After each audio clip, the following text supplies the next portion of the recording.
The world of digital marketing is changing rapidly, and one area that we're expecting to see a big increase is influencer marketing. I'll explain why in just a minute. There are some fantastic tools to help you get to grips with influencer marketing, and one of them that I want to show you today even lets you project how much your competitors are spending on their influencer marketing. Yep, Semrush have given me access to take a look, so we're going to have a look at it, see how good it is, see what it's good at, see what it's not so good at, and we're going to put together a fictional influencer marketing campaign for a new smart water bottle brand that I've been thinking about for a few years. Let's go.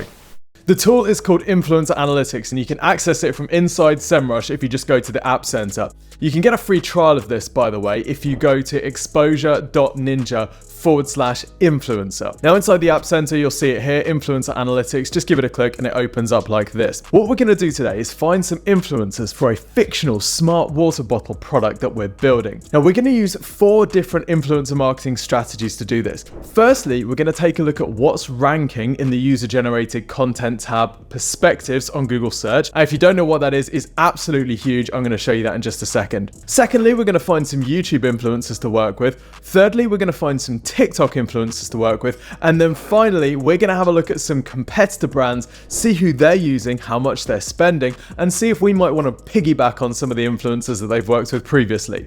Okay, so first let's have a look at Google Perspectives. Google Perspectives is a new type of Google search that they've been rolling out to help people find individual perspectives on products they might want to buy. So let's say that we're on Google and we're searching for smart water bottle. You'll see at the top, if you're on mobile in the US or using a US VPN, this little perspectives tab. And if you give that a click, Google filters the search results to be individual people's perspectives. So we've got loads of stuff from Quora, we've got Reddit, but we've got loads of YouTube and TikTok videos here. At the moment, perspectives is an additional tab, but we think that Google's going to be building more of this type of content into the regular search results. So if you're a consumer-facing brand, this is exactly the place that you want to be seen in 2024. So we're going to have a look through this and we're going to find some of the video content that's ranking well here.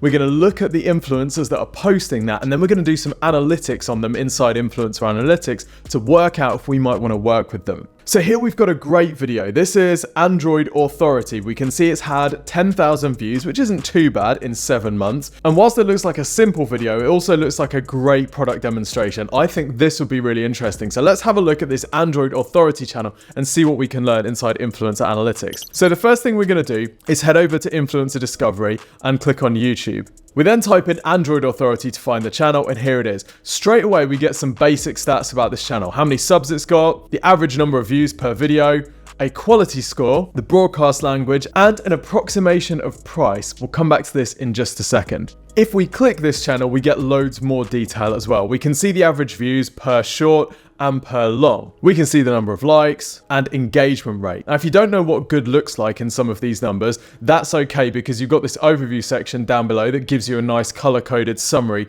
so you can work out whether a 3.07% engagement rate is good or not. So this audience seems to be fairly engaged. We can also see whether or not a channel is growing. Obviously, if you're going to be paying to work with an influencer, great to be working with someone whose channel is continuing to grow. They're picking up more and more views, because that might give your video a bit of longevity. Now, one thing that you may want to look out for is how often a channel is publishing videos. Here, for example, we can see that this channel took all of September off and didn't publish any videos. So one of the things I might want to do is check to see exactly how active this channel is. Another concerning thing is if we have a look at the number of subscribers over the last year, we can see that this has actually fallen. So is this a channel that's growing? That's something that we might want to take into consideration.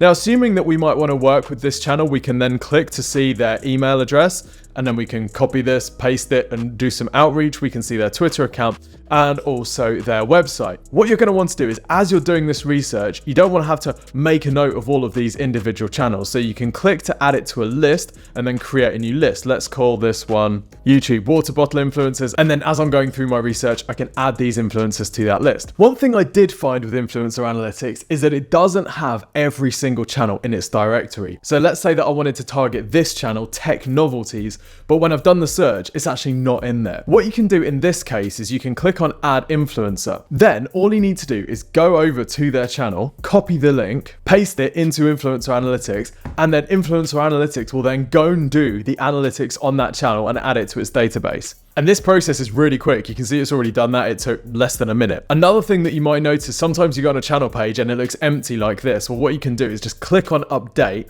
That will then update the stats. You'll just refresh the page and then it'll all be good. In this case, the channel seems kind of dead, so we're not going to use it. Now, I said we'd talk about how the price is calculated, because this is an estimate of how much it would cost to work with this influencer. And by the way, if you're watching this thinking, yeah, influencer marketing looks great, but I also don't know what else I should be doing in my digital marketing, then you can get some free help from the team here at Exposure Ninja. All you need to do is go to exposureninja.com/review to request a free website and marketing review. One of our team will show you in a video how to get the most from your digital marketing. So we'll suggest the digital marketing priorities that you might want to adopt over the next 6 to 12 months in order to hit whatever targets you give us. Go to exposureninja.com/review to request your free review today. It's completely free. There's no catch. If you qualify, we'll send your video to you usually within 2 to 3 working days. Now, this is based on a set of estimates all sort of multiplied together. Firstly, CPM, so how much it costs to get 1,000 impressions on your ad in that region, the engagement rate of their video, account quality, and audience age. These things are all multiplied together inside Influencer Analytics to give an estimate of how much it would cost to work with this influencer. So of course, this isn't the influencer's official rate card or anything like that. This is an estimate based on a bunch of different metrics. So these numbers have to be taken with a pinch of salt. Let's say that you're going through Google Perspectives and you spot a TikTok influencer that you might want to work with. Well, Influencer Analytics can also help you understand that TikTok influencer's performance as well. Let's go over to Influencer Discovery and click TikTok. And here's one that we're going to look at called Tennille's Deals. Here it is. And again, we can see some really useful headline stats. We can see subs, average views, average number of likes, average number of comments, and engagement rate. We can see their email address, their related YouTube channel. Now, what's also super useful when we're analyzing a TikTok influencer is that we can see where their audience is based. So for example, if we want to sell our smart water bottles into Australia, this would be a great influencer to target because that's where the majority of their viewers are from. Just like with the YouTube stats, we can see how their account is growing over time, and we can see their posting frequency to see how many TikToks they're putting out and which days they're typically posting them on. Just like before, we can add these people to lists so that we can keep all of our influencers in one place. Okay, so by starting on Google Perspectives, then using Influencer Analytics to find the details of these influencers that are already ranking, we've got a chance to work with those influencers who already know how to produce good content that Google Perspectives thinks is relevant to an audience. But what if we just want to find more influencers on YouTube and TikTok? Well, in that case, we might want to go to search by keywords. And again, we can do this on YouTube, TikTok, and also Twitch if that's where our audience is. Let's start with YouTube though. Now I'm going to type in here smart bottle to see how many different YouTube videos are using that phrase.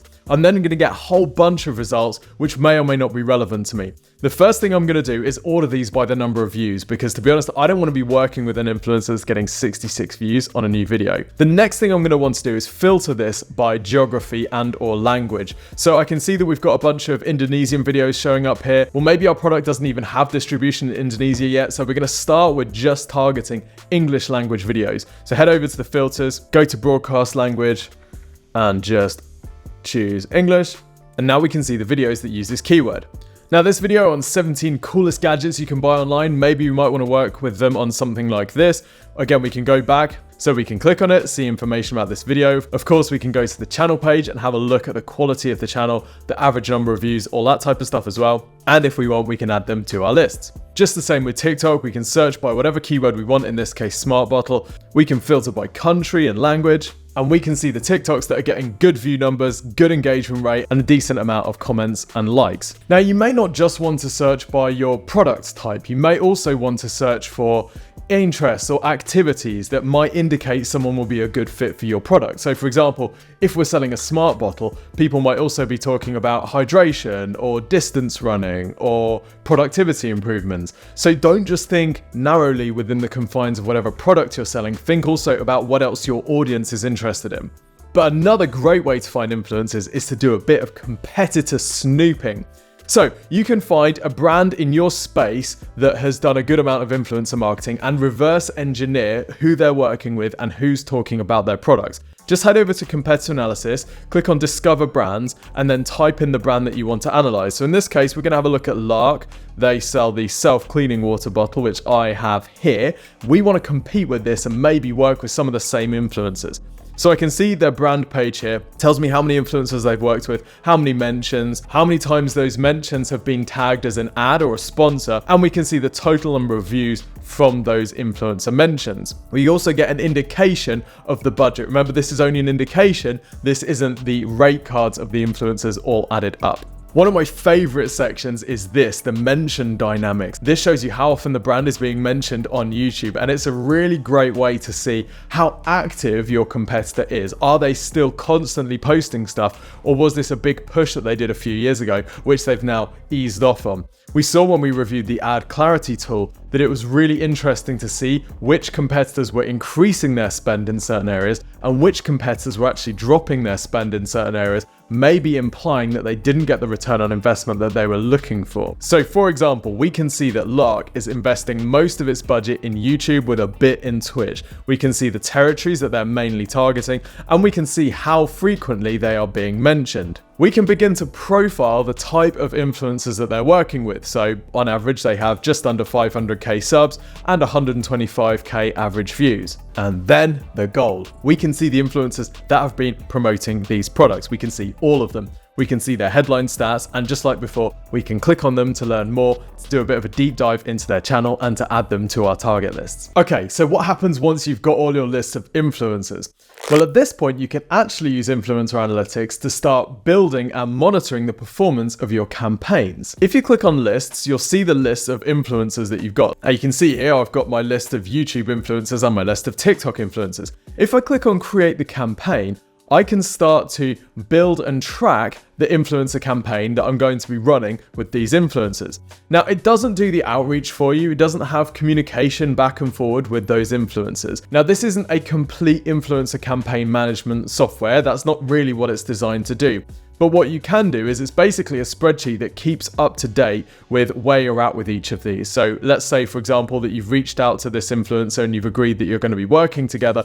They've then agreed the brief. You can say that you're waiting for a draft. You can keep all of this up to date. You can add your own comments, get the client to add in their comments as well if you're an agency. And then once they've published their content, you can use influencer analytics to report on it. This is just one of the tools inside the App Center on Semrush. Now you're going to need a Semrush account in order to get influencer analytics. So the first thing you want to do is go to thankyoninjas.com to get your Semrush account. Then go to exposure.ninja/influencer to get your influencer analytics account. And if you want to have a look at another fantastic and honestly quite staggering tool inside the Semrush App Center, check out this video where I show you behind the scenes of the ad clarity tool, which shows you how much your competitors are spending on their social media, display, and video ads. It's wild. Think the Facebook ad library, but with budget numbers. It's insane. So go and watch that video. I also show you how to deconstruct a competitor ad campaign. Until next time, see you soon.